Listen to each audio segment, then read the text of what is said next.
Hello everyone, welcome back to the channel.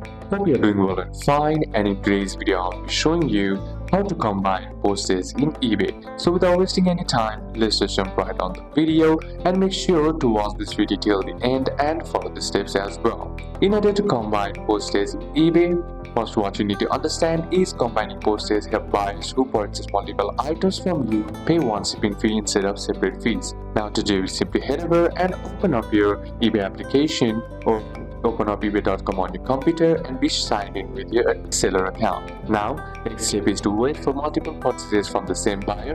eBay allows only combining purchases after the buyer buys more than one item. Item must be saved to the same address. Then once that's done, what you need to do is tap on the selling option on the bottom of your screen, and inside what you need to do is select sold. Then now, select the orders from the same buyer and click combine shipping or combine. Then once that's done, eBay will show individual shipping cost.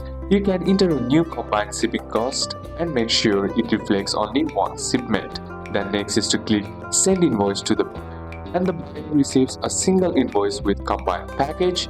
And now pack all items together and ship with one tracking number if possible. So these are a couple of steps that you can apply. That's it for today's video, guys. Hope this video was useful to you. Leave a like if it did. Comment down any questions that you have. See you soon on the next one.